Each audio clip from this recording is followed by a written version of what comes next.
Hello students, कैसे हैं आप लोग। तो आज हम बात करने वाले हैं क्लास 10th, सब्जेक्ट है एसएसटी यानी कि सामाजिक विज्ञान। और इसमें आज हम राजनीति की बुक का पहला चैप्टर देखेंगे जिसका नाम है सत्ता की साझेदारी। इसके सारे के सारे क्वेश्चन आंसर आज के इस एक वीडियो में कवर कर दिए जाएंगे। तो आइए चलिए स्टार्ट करते हैं। तो पहला जो क्वेश्चन है वो पूछ रहा है, क्या पूछ रहा है आपसे, पूछ रहा है आधुनिक लोकतांत्रिक व्यवस्थाओं में सत्ता की साझेदारी के अलग अलग तरीके क्या हैं। इनमें से प्रत्येक का एक उदाहरण भी दें।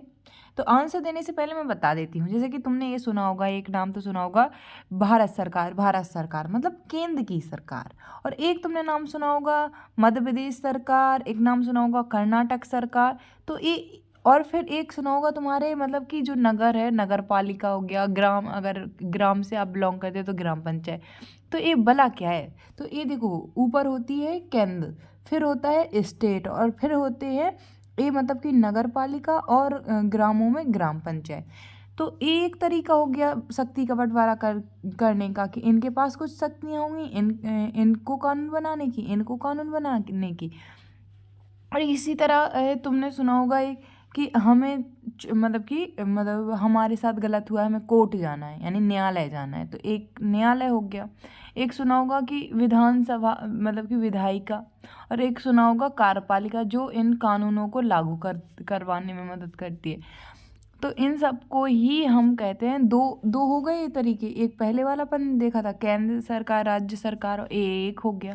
तो इन्हें ही क्या कहते हैं, मतलब अलग अलग तरीके कहा जाता है साझेदारी करने का।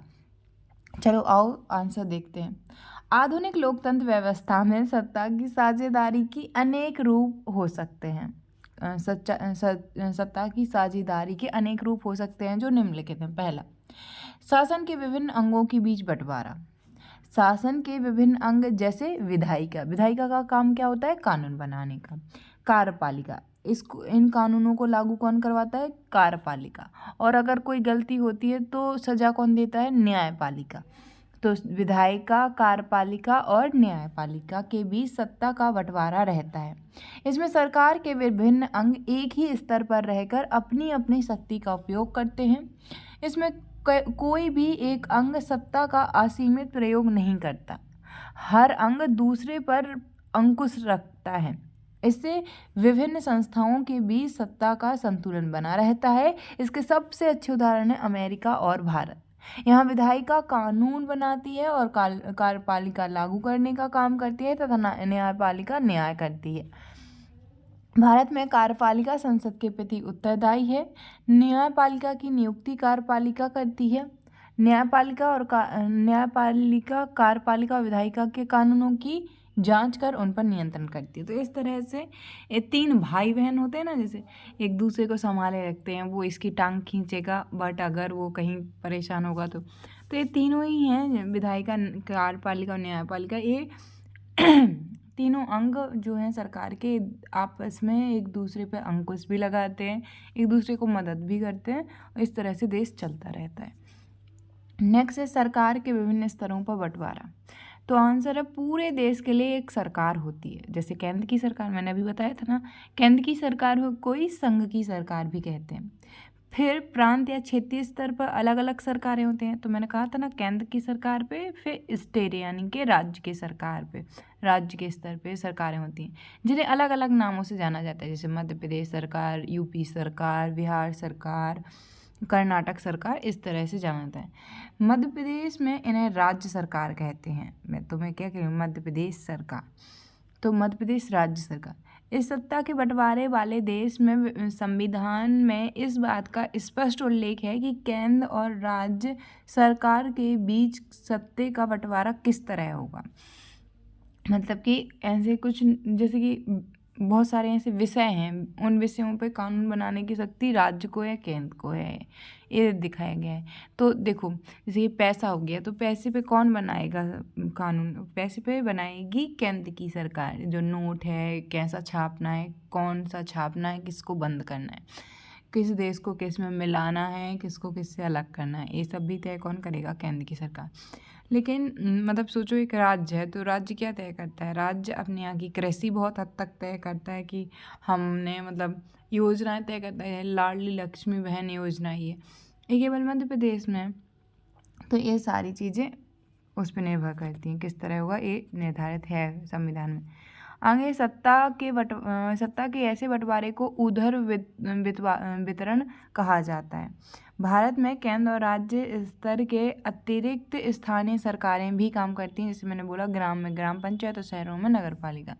इनके बीच सत्ता के बंटवारे के विषय में संविधान में स्पष्ट रूप से लिखा गया है, जिससे विभिन्न सरकारों के बीच शक्तियों को लेकर कोई तनाव ना हो। अगला है जो तरीका, वो है वो मतलब कि सत्ता की साझेदारी का अगला जो तरीका है वो है विभिन्न सामाजिक समूह के बीच सत्ता का बंटवारा। कुछ देशों के संविधान में इस बात का प्रावधान है कि सामाजिक रूप से कमजोर समुदाय और महिलाओं को विधायिका और प्रशासन में हिस्सेदारी दी जाए, ताकि लोग स्वयं को शासन से अलग ना समझने लगें। अल्पसंख्यक समुदायों को भी इस तरीके से सत्ता में उचित हिस्सेदारी दी जाती है। बेल्जियम में सामुदायिक सरकार इस व्यवस्था का एक अच्छा उदाहरण है। मतलब कि बेल्जियम में जो ज़्यादा लोग हैं, और एक तरफ ये समझाने वाले पार्ट में देख लेना जहाँ पे मैंने समझा है, यहाँ पे as it is question answer cover करने पर मेरा ज़्यादा फोकस है। नेक्स्ट पॉइंट है राजनीतिक दलों व दबाव समूहों द्वारा सत्ता का बंटवारा। लोकतांत्रिक व्यवस्था में सत्ता बारी बारी से अलग अलग विचारधारा और सामाजिक समूहों वाली पार्टियों के साथ आती जाती रहती है। लोकतंत्र में हम व्यापारी, उद्योगपति, किसान और औद्योगिक मजदूर जैसे कई संगठित हित समूहों को भी सक्रिय देखते हैं। सरकार की विभिन्न समितियों में सीधी भागीदारी करने या नीतियों पर अपने सदस्य वर्गों के लाभ के लिए दबाव बनाकर ये समूह भी सत्ता में भागीदारी करते हैं। अमेरिका इसका एक अच्छा उदाहरण है। वहाँ दो राजनीतिक दल प्रमुख हैं जो चुनाव लड़कर सत्ता प्राप्त करना चाहते हैं, तथा दबाव समूह चुनाव के समय व चुनाव जीतने के बाद राजनीतिक दलों की आर्थिक मदद करके सार्वजनिक नीतियों को प्रभावित करके सत्ता में भागीदारी निभाते हैं। तो ये था पहला क्वेश्चन। अब देख लेते हैं दूसरे क्वेश्चंस। तो दूसरा क्वेश्चन है भारतीय संदर्भ में सत्ता की हिस्सेदारी का एक उदाहरण देते हुए इसका एक युक्तिपरक और एक नैतिक कारण बताएं। कुल मिला के बात एक है कि सत्ता की हिस्सेदारी तो हो रही है, तो इसका एक मतलब कि इमोशनल रीज़न बताना है, मतलब कि नैतिक इथिकल रीज़न बताना है, एक लॉजिकल मतलब दिमाग वाला कारण बताना है कि क्यों ज़रूरी है। तो भारत में सत्ता का बंटवारा सरकार के विभिन्न स्तरों के बीच हुआ है, जैसे केंद्र सरकार, राज्य सरकार और स्थानीय सरकार। और दूसरा बंटवारा हुआ है इस आधार पे कि विधायिका, कार्यपालिका और न्यायपालिका। तो कारण क्या है? युक्तिपरक कारण। भारत एक घनी आबादी वाला देश है। कैसा देश है? घनी आबादी वाला। पूरे देश के लिए एक ही सरकार के द्वारा कानून बनाना, शांति तथा व्यवस्था बनाना संभव नहीं है। इसलिए सरकार को विभिन्न स्तरों में बांट दिया गया और उनके बीच कार्यों का बंटवारा संविधान में लिखित रूप से कर दिया गया, जिससे ये सरकारें बिना झगड़े के देश के लोगों के हितों को ध्यान में रखकर शासन करें। दूसरा नैतिक कारण क्या है? लोकतांत्रिक देश में सत्ता का बंटवारा जरूरी है। यदि एक ही प्रकार की सरकार होगी तो वह निरंकुश हो जाएंगी, ज़्यादा से ज़्यादा लोगों की भागीदारी शासन में नहीं हो पाएगी। तो लोकतंत्र के लिए ज़रूरी है जो कि लोकतंत्र के लिए ज़रूरी है, ज़्यादा से ज़्यादा लोग शामिल हों, यही तो लोकतंत्र की डिमांड होती है। इसलिए भारत में विभिन्न स्तरों पर सरकार का वर्गीकरण कर दिया गया है। नेक्स्ट क्वेश्चन है, इस अध्याय को पढ़ने के बाद 3 छात्रों ने अलग अलग निष्कर्ष निकाले। आप इनमें से किससे सहमत हैं और क्यों? अपना जवाब करीब 50 शब्दों में दें। थम्मन नाम का एक बच्चा है जिसने लगाया है अनुमान की चैप्टर पढ़ने के बाद, जिन समाजों में क्षेत्रीय, भाषाई और जातीय आधार पर विभाजन हो, सिर्फ वही सत्ता की साझेदारी जरूरी है। वही सत्ता की साझेदारी जरूरी है। मतलब सोचो कि क्षेत्रीय यानी कि अरुणाचल प्रदेश के लोग हैं और मध्य प्रदेश के लोग हैं, तो ये काफ़ी अलग हैं। भाषाई यानी कि अगर साउथ में जाओ तो तेलुगु, तमिल, कन्नड़, मलयालम बोली जाती, वहीं ऊपर जाएँ तो हिंदी बोली जाती है। तो इन दोनों में अंतर है, जातीय आधार पर विभाजन है। तो ऐसी ही जगह पे केवल और केवल सत्ता की साझेदारी करनी चाहिए, तो बिल्कुल नहीं। चाहे बहुत ही छोटा सा समूह जैसे श्रीलंका है, तो वहाँ पे एक छोटा सा समूह है दूसरी भाषाएं बोलने वाला, लेकिन उनकी भी डिमांड को पूरा करना पड़ेगा। जैसे इसके लिए बहुत अच्छा एग्जाम्पल दिया गया है बुक में। कहाँ के बारे में दिया गया है, कहाँ के बारे में दिया गया है, ऊपर था अभी एग्जैक्टली नाम नहीं आ रहा है उस देश का, वहाँ का। नेक्स्ट है मथाई नाम का एक बच्चा, वो कहते हैं सत्ता की साझेदारी सिर्फ ऐसे देशों के लिए उपयुक्त है जहाँ क्षेत्रीय विभाजन मौजूद है। मतलब क्षेत्रीय विभाजन है, ऐसा भी नहीं है जहाँ पे क्षेत्रीय विभाजन है वहाँ पे भी, और जहाँ क्षेत्रीय विभाजन नहीं है वहाँ पे भी। नेक्स्ट है ओसेफ, वो कहती है हर समाज में सत्ता की साझेदारी की ज़रूरत है, भले ही वह छोटा हो या उसमें सामाजिक विभाजन ना हो। तो यही सही है, भले विभाजन ना हो तब भी। तो आंसर करते हैं हम ओसेफ के निष्कर्ष से सहमत हैं। हर समाज में सत्ता की साझेदारी ज़रूरत होती है, भले ही वह छोटा हो या सामाजिक विभाजन ना हो, क्योंकि सत्ता का बंटवारा लोकतांत्रिक व्यवस्था के लिए ठीक है। सत्ता की साझेदारी वास्तव में लोकतंत्र की आत्मा है। लोकतंत्र का मतलब ही होता है कि जो लोग इस शासन व्यवस्था के अंतर्गत हैं उनके बीच सत्ता को बांटा जाए और ये लोग इसी ढर्रे में रहें।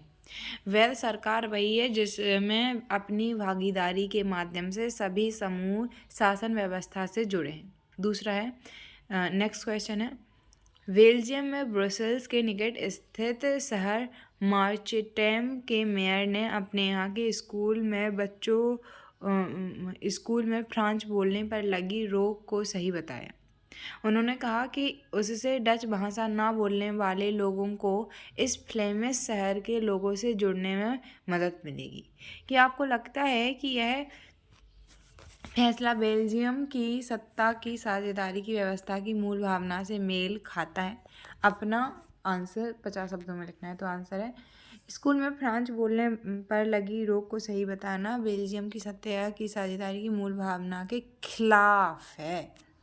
बेल्जियम में जो व्यवस्था अपनाई गई है उसमें सभी भाषाओं के लोगों को समान अधिकार दिए गए थे, इसलिए स्कूल में फ्रांच बोलने पर रोक लगाना सही नहीं है, क्योंकि ऐसा करने से फ्रांस भाषी लोगों की भावनाओं का हनन होगा। ठीक है, तो एक खिलाफ है। कई बार ऐसी हो जाती है कि हम कुछ और मानते हैं और कुछ और ही कई बार हम एक्शन करने लगते हैं, ऐसा हो जाता है। नेक्स्ट है क्वेश्चन, प्रश्न 5, दिए गए उद्धरण को गौर से पढ़िए। ये है उद्धरण, इसको गौर से पढ़ेंगे अपन, और ऐसे सत्ता की साझेदारी के युक्त कारण बताए गए हैं, उनमें से किसी एक का चुनाव कीजिए। तो पढ़ लेते हैं अब ये पैरा। महात्मा गांधी के सपनों को साकार करने और संविधान निर्माताओं की उम्मीदों को पूरा करने के लिए हमें 5 पंचायतों को अधिकार देने की ज़रूरत है। पंचायती राज ही वास्तविक लोकतंत्र की स्थापना करता है। यह सत्ता उन लोगों के हाथ में सौंपता है जिनके हाथ में इसे होना चाहिए। भ्रष्टाचार को कम करने और प्रशासनिक कुशलता को बढ़ाने का एक उपाय पंचायतों को अधिकार देना भी है। जब विकास की योजनाओं को बनाने और लागू करने में लोगों की भागीदारी होगी तो इन योजनाओं पर उनका नियंत्रण बढ़ेगा। इससे भ्रष्टाचार, बिचौलियों को खत्म किया जा सकेगा। इस प्रकार पंचायती राज लोकतंत्र की नींव को मजबूत करता है। तो इससे आंसर देना है, मतलब एक उदाहरण से बताना कि हाँ ये सही है। इस उद्धरण में बताया गया है कि पंचायतों के स्तर पर सत्ता का बंटवारा जरूरी है। इससे भ्रष्टाचार कम होगा तथा प्रशासनिक कुशलता बढ़ेगी।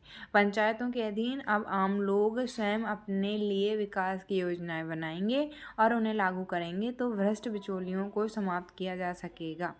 जब स्थानीय लोग स्वयं योजनाएं बनाएंगे तो उनकी समस्याओं का समाधान शीघ्र होगा, क्योंकि किसी स्थान विशेष की समस्या वहाँ के लोग ही भली भांति जानते हैं। इस प्रकार विकास के लिए ज़रूरी है कि पंचायतों को अधिकार सौंपे जाएं, जिससे लोकतंत्र की नींव मजबूत हो। तो इधर से ही आंसर देना था, तो बड़ी आसानी से हो गया। नेक्स्ट है, सत्ता के बंटवारे के पक्ष और विपक्ष में कई तरह के तर्क दिए जाते हैं। इनमें से जो तर्क सत्ता के बंटवारे के पक्ष में हैं उनकी पहचान करें। इनमें से जो तर्क सत्ता के बंटवारे के पक्ष में हैं उनकी पहचान करें और नीचे दिए गए कोड से अपना उत्तर का चुनाव करें। सत्य की साझेदारी। पहला, विभिन्न समुदायों के बीच टकराव को कम करती है। दूसरा, पक्षपात का अंदेशा कम करती है। तीसरा, निर्णय लेने की प्रक्रिया को अटका देती है। चौथा, अटका देती है ये मतलब कि पक्ष में विविधताओं को अपने में समेट लेती है। और नेक्स्ट है कि अस्थिरता और आपसी फूट को बढ़ाती है। बिल्कुल नहीं। सत्ता में लोगों को भागीदारी बढ़ाती है। हाँ। सत्ता की एकता को कमज़ोर करती है। नहीं भाई। ठीक है, तो क्या अपन को बताना था कि नीचे दिए गए कोड का चुनाव कीजिए। तो यहाँ पे क्या लिखा है, ये इन्होंने क्या लिख दिया है भाई, का खा गा ऐसे एक साथ में लिख दिया, कुछ समझ नहीं है। लेकिन तर्क जो पक्ष में दिए गए हैं वो तो आप खुद से ही फाइंड आउट कर लेंगे। आगे क्वेश्चन है, बेल्जियम और श्रीलंका की सत्ता में साझेदारी की व्यवस्था के बारे में निम्नलिखित बयान पर विचार कीजिए। पहला है, बेल्जियम में डच भाषी बहुसंख्यकों ने फ्रांच भाषी अल्पसंख्यकों पर अपना प्रभुत्व जमाने का प्रयास किया।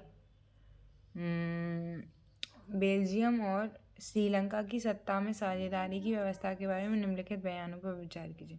हाँ, विचार कर लिया। दूसरा, सरकार की नीतियों ने सहेली भाषी बहुसंख्यकों का प्रभुत्व बनाए रखने का प्रयास किया। तीसरा है, अपनी संस्कृति और भाषा को बचाने तथा शिक्षा और रोजगार में समानता रोजगार के अवसर के लिए श्रीलंका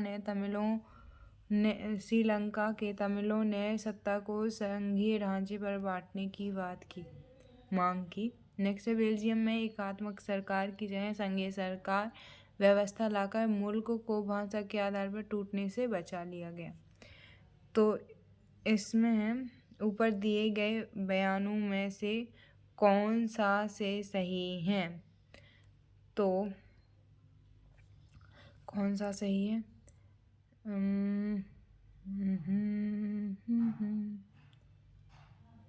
बेल्जियम में डच भाषी लोग बहुसंख्यकों ने फ्रांच भाषी नहीं, ये सही नहीं है, किसी पे प्रभाव नहीं जमाया। ठीक है, यहाँ पे अजीब सी इन्होंने ऐसे लिख के रखा हुआ है, कुछ समझ ही नहीं आ रहा है ठीक से। मैं नेक्स्ट वीडियो में बता दूंगी। ठीक है, यहाँ पे क्वेश्चन और आंसर जो है उनको वो तो सही से करे गए थे, तो उनको देख लेते हैं। ये पता नहीं ये क्या लिख रहे हैं, कुछ अभी तो ध्यान ही समझ ही नहीं आ रहा था। चलो, क्वेश्चन आंसर तो आई होप के समझ में आ गए होंगे। और मेरे गले में थोड़ी सी खराश है, तो अब मैं कंटिन्यू नहीं कर पा रही हूँ। बाकी ये चैप्टर ऐसे ही इतना मतलब क्वेश्चन आंसर में इतना ही है, और बाकी समझने के लिए मैं पूरा चैप्टर समझा दूँगी। तो MCQs और जितनी जोड़ियाँ वगैरह रिक्त स्थान कुछ भी आता है वो वहाँ से कंप्लीट हो जाएगा। मिलते हैं नेक्स्ट वीडियो में। कैसा लगा वीडियो ज़रूर बताना। क्वेश्चन आंसर पूरे कवर कर दिए जाएंगे और सभी चैप्टर्स के भी कंप्लीट करे गए हैं, तो आप जाके और इसी चैनल पे हर एक सब्जेक्ट के मतलब कि क्या बने हुए हैं, प्लेलिस्ट बने हुए हैं, उनको देख सकते हैं। मिलते हैं नेक्स्ट वीडियो में। Thank you so much.